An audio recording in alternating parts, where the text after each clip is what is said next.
Monsieur Martin.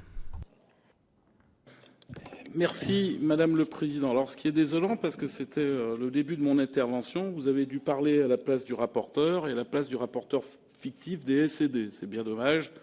Si je vous avais transmis un texte pour parler à ma place, je ne suis pas certain que vous l'auriez lu. Pour répondre au représentant de la GUE,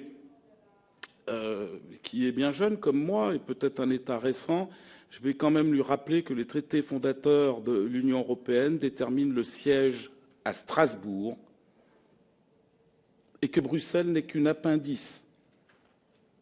Strasbourg est la capitale de l'Union européenne, ne vous déplaise. Vous pouvez le remettre en cause à chaque fois, mais ça fait partie d'un traité fondateur. Mais nous avons l'habitude, avec cette Union européenne, d'organiser des référendums qui, lorsqu'ils sont négatifs, on passe outre la volonté des peuples, on les aplatit et on passe par les assemblées. Concernant, Madame le Président, ce corps européen de solidarité, le représentant de la LDE, qui est parti, c'est bien dommage, a bien voulu nous rappeler qu'il fallait qu'il s'agisse pour nos jeunes d'une véritable valeur ajoutée, d'une part, et qu'il s'agisse pour les populations aidées d'un véritable soutien et service, d'autre part. Et on s'aperçoit que les intervenants successifs doutent d'une part de cette valeur ajoutée et d'autre part de ce service assuré, réel. Nous estimons qu'il s'agit là d'un moyen supplémentaire d'accentuer la mobilité entre les États membres et les nations, de façon à ce que les fondements des nations qui constituent cette Union européenne soient de mieux en mieux, de plus en plus dilués. Mais ce n'est pas ce qui serait le plus grave, Madame le Président. C'est qu'à l'évidence, et ça vient d'être dénoncé par le représentant de la GUE, c'est du sous-emploi et c'est du sous-salaire. Regardons la cible. Ce corps européen de solidarité s'adresse aux jeunes de 18 à 30 ans. À 30 ans. Mais on va être jeune jusqu'à quel moment dans cette Union européenne? 30 ans, 35 ans, 40, 45 ans? C'est du chômage dissimulé. On est jeune de 18 à 25 ans et comme l'a dit la représentante de la GUE, Erasmus, oui, Erasmus+, ouvert au monde entier, non.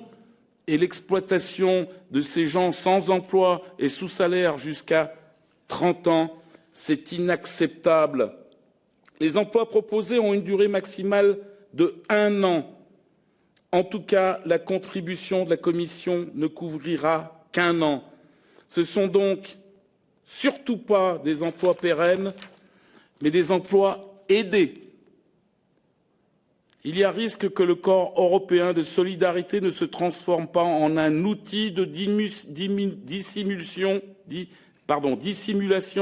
des chiffres du chômage des jeunes Européens. Elle est là, la réalité.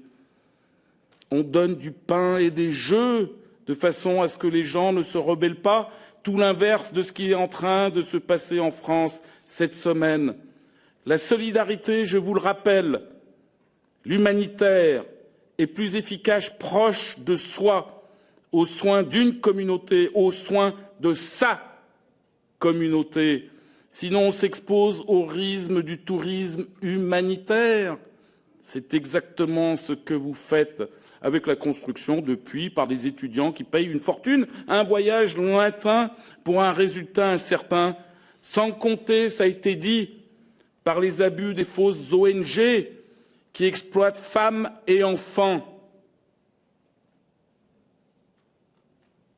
Et tout cela, chers collègues, Madame le Président, pour un budget de 1,26 milliard d'euros.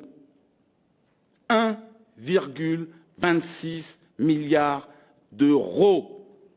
Entendez-vous les peuples qui grondent? Prenez en compte et abandonnez immédiatement ce type de leurre politique. Arrêtez immédiatement ce type de propagande en direction de nos jeunes. Je vous remercie